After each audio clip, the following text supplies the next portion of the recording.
Hello everyone, my name is Cheng. People know me as Marty, and this is my friend Chad Corsi, who I've had a pleasure working with this summer. Also, I've also worked with Dr. Eric Engenberg. There you go. As you can see, the title is very much different from what it says on the paper, but there you go. So over this summer, I've worked with a conformable 3D printed prosthetic socket for haptic feedback integration. I'll tell you what that means in a second. But here's the motivation behind this project. It's no doubt that robotic prosthetics are very expensive, but a lot of people just don't know how expensive they really are. This Island Quantum that we're testing with this summer cost $30,000 just for the hand itself. The company also makes a forearm prosthetic that costs $80,000, or anywhere from $80,000 to $120,000. Now, that's like, you can buy a car with that kind of money. I love cars, okay? Anyways, another option on the market is the Hero Arm made by Open Bionics. They're in UK.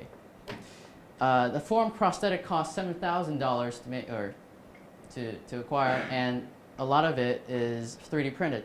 So it's very a lot of it is 3D printed. So the cost has been driven down because of the 3D printing as well. And as you can see from this other option, a lot of it is also 3D printed. This is called Limitless Solution Arm.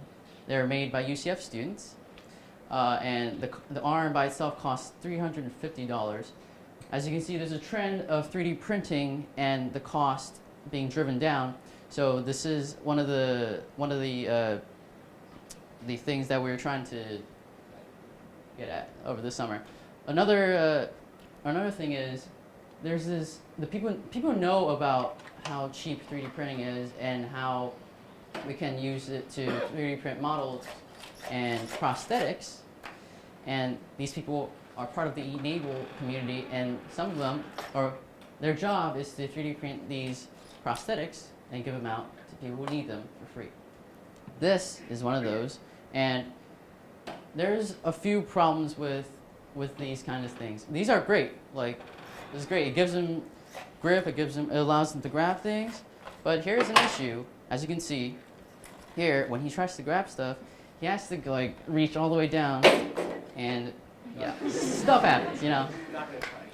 So so it's very simple. That's why it's cheap, and this 3D printing allows it to be manufactured very cheaply and given out to people who need them. So in this video, I hope will play, it's going to show you what Chad just demonstrated. Basically, he has to reach all the way down because he has no wrist movement, and his hand is basically stuck in that range of motion, and has to move his whole body just to pick things up. But he is very skillful with it, so yeah. So on to the research that we did this summer. First of all, can you help with that? You're good? So in the recently published paper, it has found that when we grab and reach for stuff, in the reaching phase, in these two pictures, you see that wrist movement is very crucial, because when you try to grab things, you can actually bend your wrist and grab the object. And then in the third phase, the grasping phase and the holding phase as well, it's better for your wrist to be locked, so you can pick things up and manipulate objects as you want.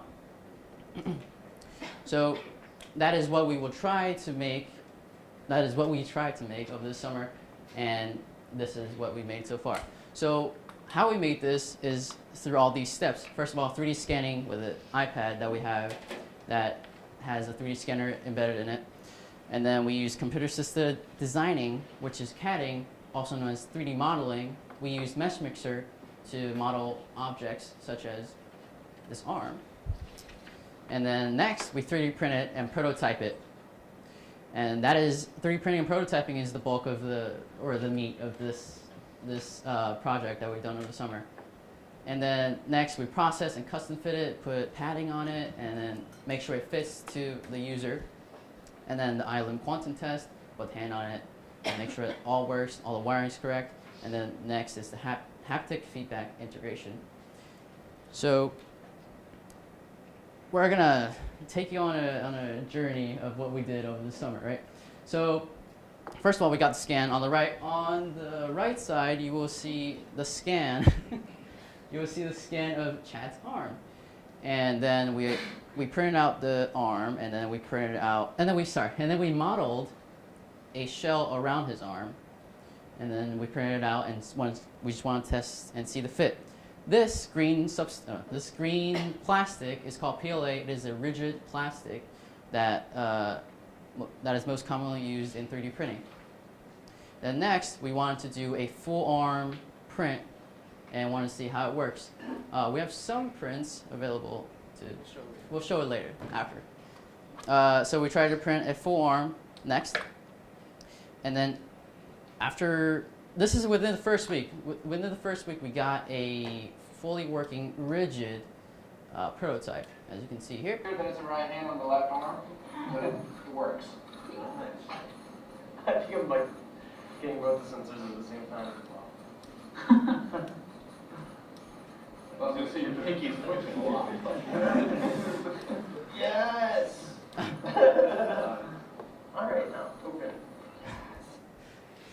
So not only can he do that, he can actually do very intricate things, like use it to grab a very small ball.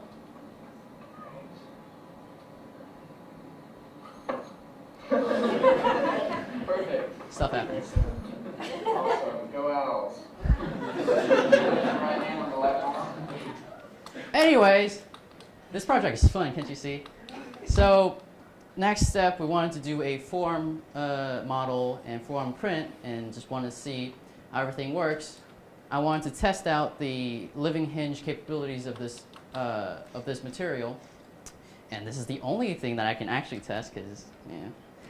So this is where we started testing the print in different parts, print out different parts, and then we tested out everything, make sure all the small details are correct, and then print out the full object to not waste too much material. So as you can see here on Chad's arm, it's actually two separate pieces of print. That elbow piece that I had, and also the adapter piece. That is two separate parts that we tested out and make sure everything works. So next, the logical step, actually, first of all, that adapter on his arm, or on his hand, is a phone holder made by high school students that we taught. And it's very cool. It just shows the unlimited possibilities of 3D printing. So next, the logical step would be to print out the whole arm, right?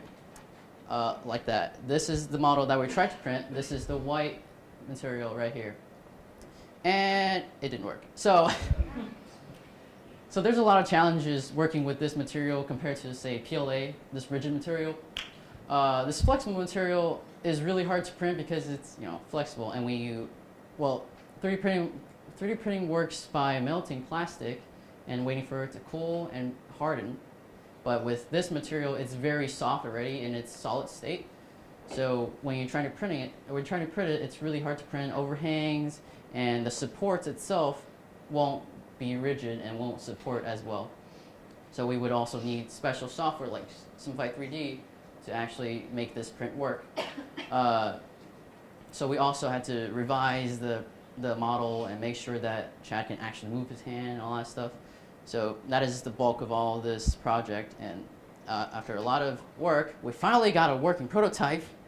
This white prototype that Chad has on now, that is the flexible, yes, that is the part that Chad has on, my bad. So let me tell you how this works. The white part that you see here, is the flexible material, and the darker parts you see are solid PLA shells. They are here to provide structural integrity to the whole system, and also provide protection to sensitive parts like the sensors that Chad has in his arm. So here you can remove the shell. On the left side you see the arm without the shell, and those holes are where the electrodes go in and contact the arm. And when it contacts the arm and when Chad flexes his hand to close or open his hand, it sends a signal to the arm, to the hand, and it closes and opens, and which we'll show you a demonstration soon.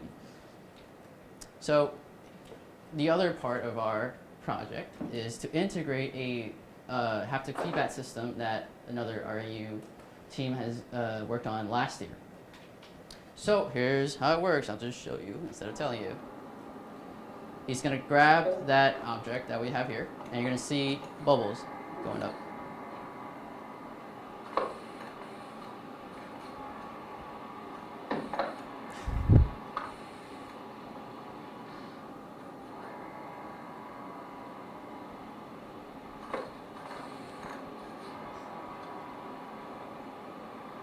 So as you can see, when he grabs the object and the sensor on the fingertips comes in contact with that object and a force is applied, it transmits signals to this board right here and tells the pneumatic actuator to blow this piece up, and this will be attached to Chad's arm so he will know what he's feeling, you know? And so it helps a lot with not dropping objects when he's holding it and just accidentally, you know. So, in conclusion, we made a highly conformable and comfortable prosthetic socket with interlocking external shell to accommodate the standard island quantum hand, that $30,000 hand, with integrated tactile haptic feedback. We also allowed greater access to custom prosthetics through 3D printing and scanning due to the reduced cost of this. And just how much does it cost? This flexible part, costs $50, around $50 to print. The shells cost about $10 to print, and the boa system that we have to tighten everything down costs about $20. So overall, it's about $100, usually a little less than $100 just to make this socket. I bet. And yeah, that's what we did. We wanted to thank Dr. Engelberg, and I want to thank Chad for helping with everything. As you can see, he can grab it. Yeah, much better. He doesn't have to. Thank you.